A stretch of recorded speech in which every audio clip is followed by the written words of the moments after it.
Baik pemirsa, kita kembali lagi di Jalan Dakwah BTV. Meraih berkah menuju jannah.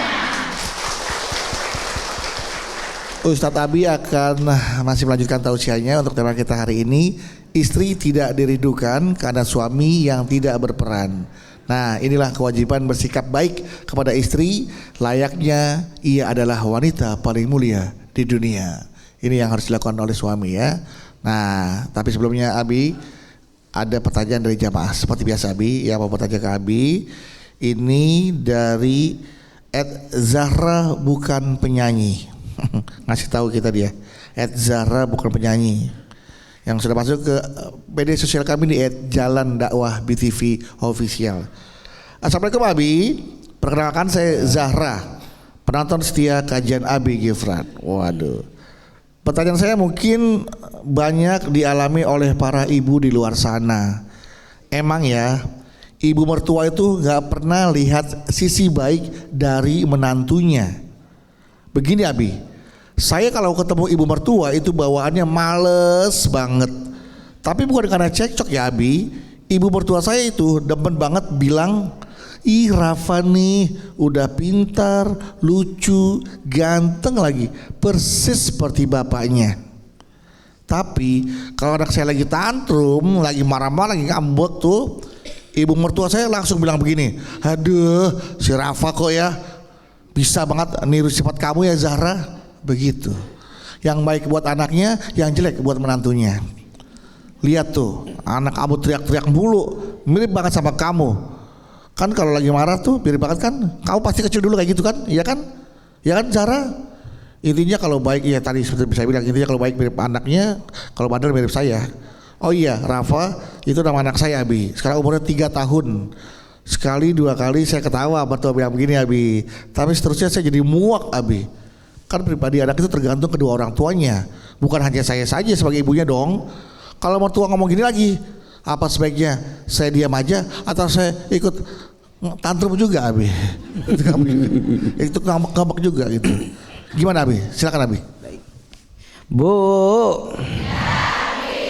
Bu,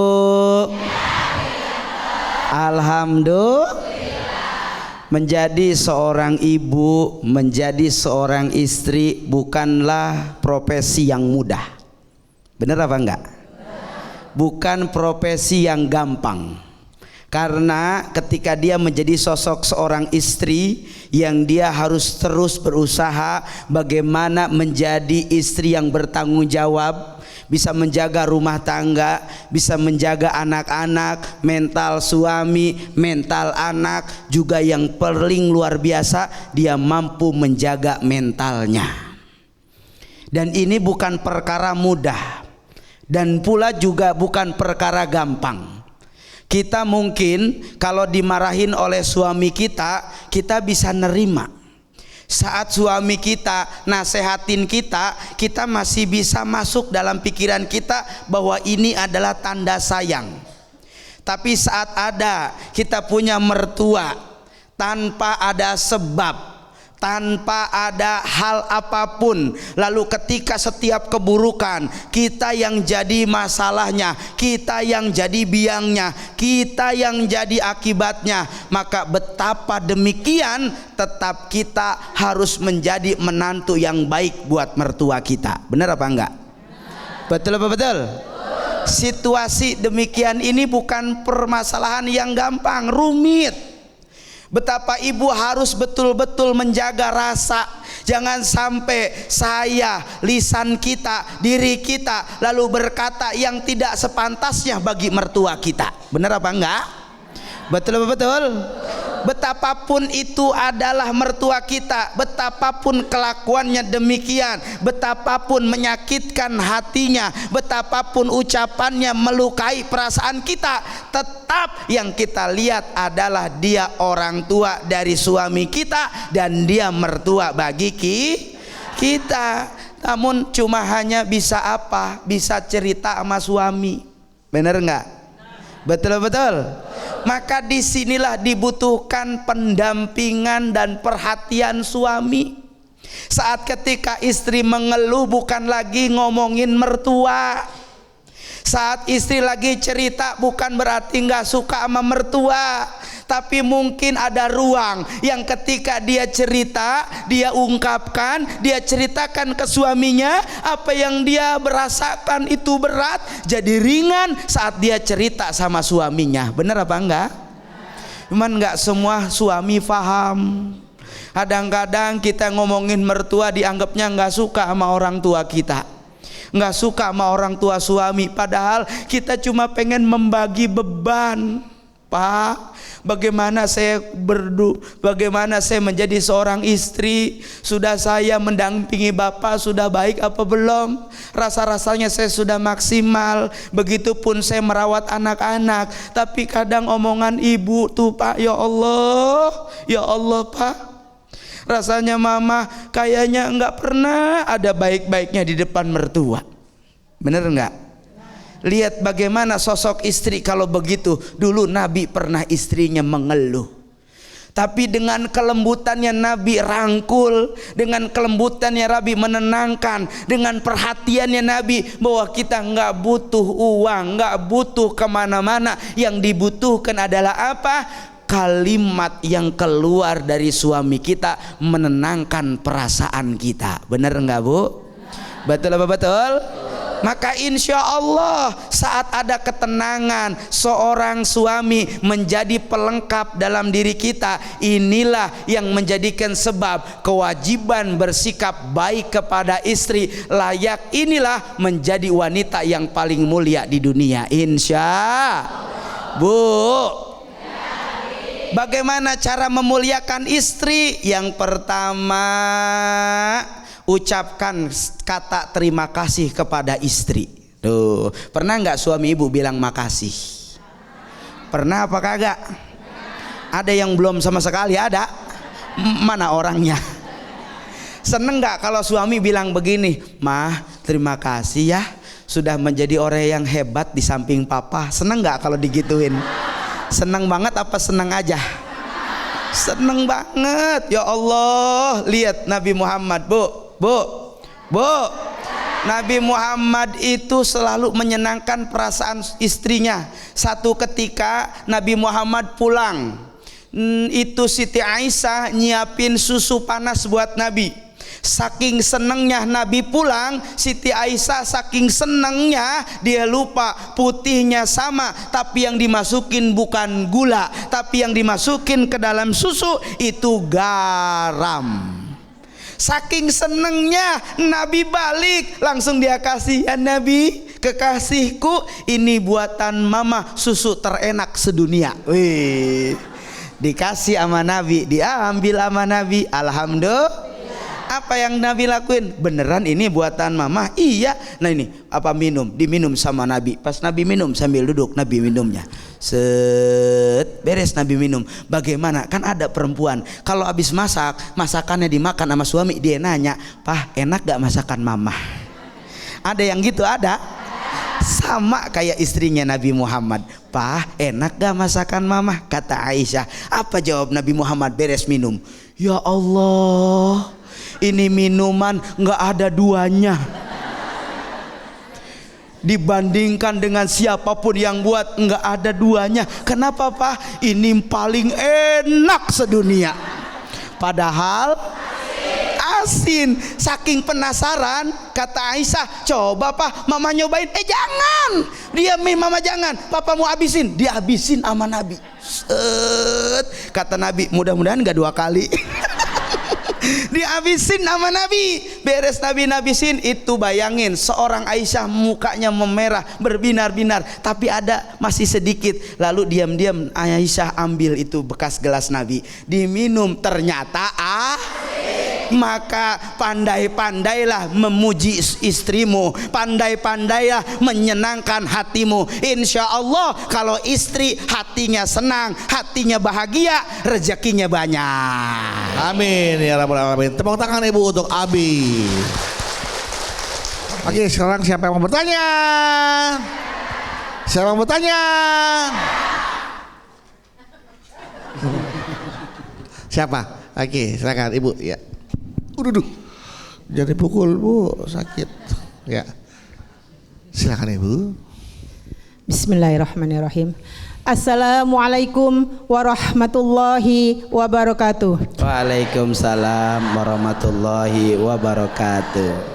Perkenalkan, nama saya Umrawati dari Majelis Taklim Nurjannah, Kecamatan Tanjung Batu, Kabupaten Ogan Ilir, Palembang. Silakan Ibu. Tanya dong Tas Abi yang ganteng. Terima kasih Bu. Begini Tas, ada teman saya, dia mempunyai anak laki-laki dan di rumahnya itu hanya dialah laki-laki. Dia sangat mencintai ibunya, bahkan semua kebutuhan ibunya dia penuhi, pakaian, makanan, bahkan sering diajaknya jalan. Karena dia sangat mencintai ibunya yang melahirkan, membesarkan, bahkan mendapatkan barokah sampai dia besar itu Tas. Tapi setelah dia berkeluarga, sudah mulai kecemburuan istrinya. Muncul kecemburuan dari istrinya. Ibunya jarang datang. Kalau datang memberi apa-apa itu sembunyi-sembunyi, alasan takut dengan istrinya. Waduh. Padahal kebutuhan istrinya dipenuhi, tak? Semua dipenuhi. Ibunya dipenuhi, istrinya dipenuhi, tapi belum cukup pendapatan suaminya, sehingga istrinya mungkin berbagi sama ibunya. Nah, di sini kami mau tanya, siapakah Tas yang didulukan? Apakah ibu yang dimuliakan atau istri yang cantik jelitah itu yang didulukan? Bagaimana solusinya? Bismillahirrahmanirrahim. Wassalamualaikum warahmatullahi wabarakatuh. Makasih. Waalaikumsalam warahmatullahi wabarakatuh. Sebelum menikah sih enak Ustadz ya, kasih ke ibunya tanpa harus tahu siapapun. Pas sudah menikah nih, istrinya cemburu ngasih ke ibu terus, padahal istrinya juga dipenuhi kebutuhannya Bu ya. Nah, mana yang lebih diutamakan dan didahulukan? Apakah memberikan kepada ibu atau kepada istri? Ya, silakan Nabi. Bu. Bu. Alhamdulillah. Masya Allah, tidak ada yang namanya mantan orang tua. Benar enggak? Mantan istri ada apa enggak? Ada. Tapi mantan orang tua itu enggak ada. Maka kalau bahasa Ibu Umroh tadi, siapa yang perlu saya pilih? Dua-duanya harus dijaga. Dua-duanya adalah orang terbaik dalam kehidupan kita. Sehingga harus seperti apa? Yang pertama yang harus dilakukan, didik agama istri kita. Ketika istri kita punya agama, istri kita paham tentang bagaimana sosok kewajiban seorang anak berbakti kepada orang tuanya, suami berbakti kepada ibunya, dan ini adalah perintah Allah Subhanahu wa taala, sebagaimana kata Allah, birrul walidain. Kita ini dituntut untuk bakti kepada orang tua. Maka ketika istri sudah dipahamkan terhadap agamanya, betapa begitu besar kewajiban seorang anak yang ketika pun dia sudah menikah masih punya kewajiban untuk bisa bertanggung jawab kepada orang tuanya, maka saat istri ridho, istri itu akan jadi calon ahli surga. Amin ya robbal. Ini yang penting. Maka jangan ibu saat ketika kita jadi istri lalu ada suami kita memberi kepada ibunya dan ibu melarang-larang itu, ibu marah, bahkan ibu kecewa. Kalau itu yang terjadi, berarti ibu dianggap istri yang tidak punya agama. Tuh. Tapi harus bagaimana nyikapinnya Ustadz? Nyikapinnya dengan cara bagaimana caranya? Kita mampu mengingatkan kepada suami kita, ada dua wanita mulia yang berhak engkau hargai, engkau manusiakan, engkau jaga perasaannya. Kedua itu punya porsi yang berbeda. Betul apa betul? Jangan berbanding tidak adil. Harus tetap ketika tadi Bu Umroh katakan, kalau sudah berusaha mencukupi kita sebagai istrinya nih, cukup dengan sebagai apa yang menjadi akad bersama. Bunda, saya siapin tiap bulan buat Bunda 7 juta ya. Cukup apa enggak? Cukup enggak cukup, harus bisa cukup. Lebih dari itu suami tidak punya kewajiban untuk memberi lagi. Ketika pun memberi itu sunnah. Adapun suami memberi kepada orang lain, kepada keluarga, kepada mertua, kepada orang tua, itu haknya. Yang terpenting dia sudah memberi sesuai dengan akad dengan istrinya. Betul apa betul? Betul apa betul? Tapi kalau misalkan suami ngasihnya sama kita 500.000, ya mancing habis 1 juta, Ya. benar, ngasih orang tuanya habis 3 juta, berbanding apa enggak? Enggak, maka kudu ada nasihat, harus ada saling ngingetin. Pak, kalau kita lihat-lihat nih kebutuhan kayaknya sebulan ini 3 juta deh Pak. Nah, jadi bandingin, omongin. Laki-laki itu, seorang suami itu nggak bisa langsung didikte, blok, benar apa enggak? Kadang-kadang nggak nerima, lalu akhirnya marah dan ngomongnya begini, kurang bagaimana sih Bu? Papa tuh ngasih terus masih nggak cukup aja. Padahal bukan ke situ maksudnya. Yang kita cuma hanya pengen detail, Pak nih ini sekian, ini sekian, ini sekian. Kira-kira ada ini yang kita cukupin. Kalau nggak ada nggak apa-apa, Mama nanti akan ngatur lagi. Itulah hebatnya seorang perempuan. Walaupun padahal itu sedikit, tapi bisa cukup sebulan. Bener apa enggak?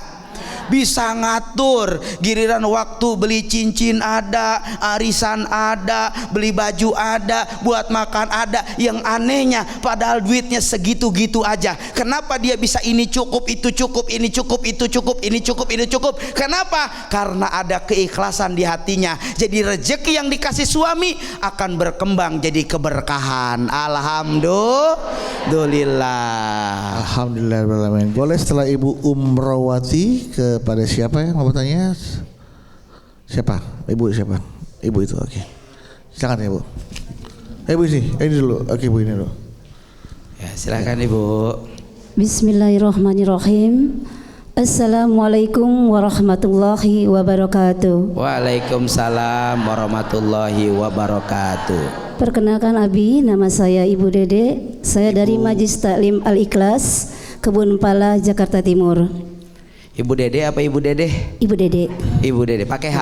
Enggak, hanya enggak. Enggak, Ibu Dede. Cukup. Ibu Dede. Iya. Silakan Ibu Dede.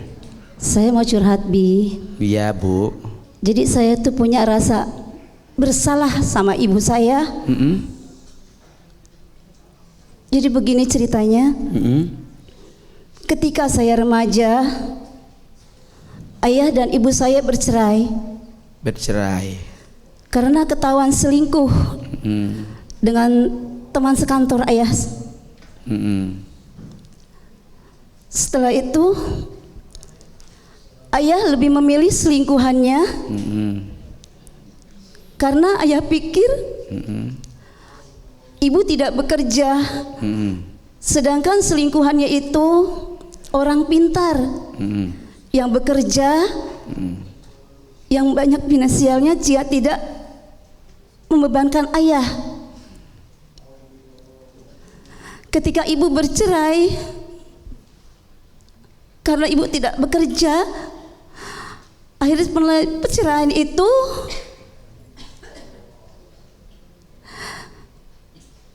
ibu cuma sebagai kuli cuci, sehingga saya hidup susah.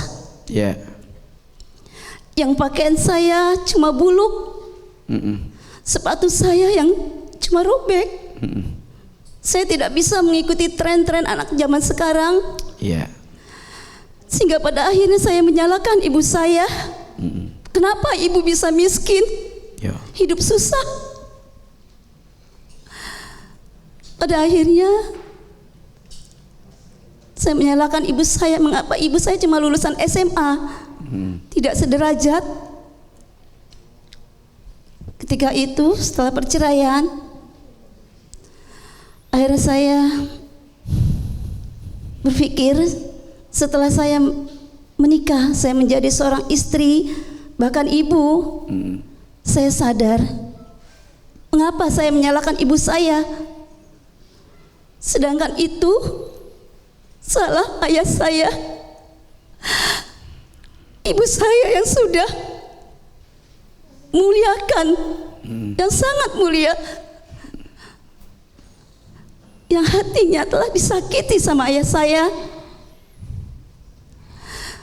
Kenapa sampai hati saya, ayah saya tuh meninggalkan ibu saya yang telah mengurus anak, rumah tangga, begitu lelah. Namun ayah saya menceraikan ibu saya. Akhirnya saya mohon banget pada ibu-ibu yang telah tiada. Tolong maafkan saya, ampuni saya. Baik. Itu aja Bi, curhat dari saya. Iya. Terima kasih. Wassalamualaikum warahmatullahi wabarakatuh. Waalaikumsalam warahmatullahi wabarakatuh. Kita akan jawab pertanyaan dari Ibu Dede, tapi setelah ini jamaah jangan kemana-mana, tetaplah bersama kami di Jalan Dakwah BTV. Meraih berkah.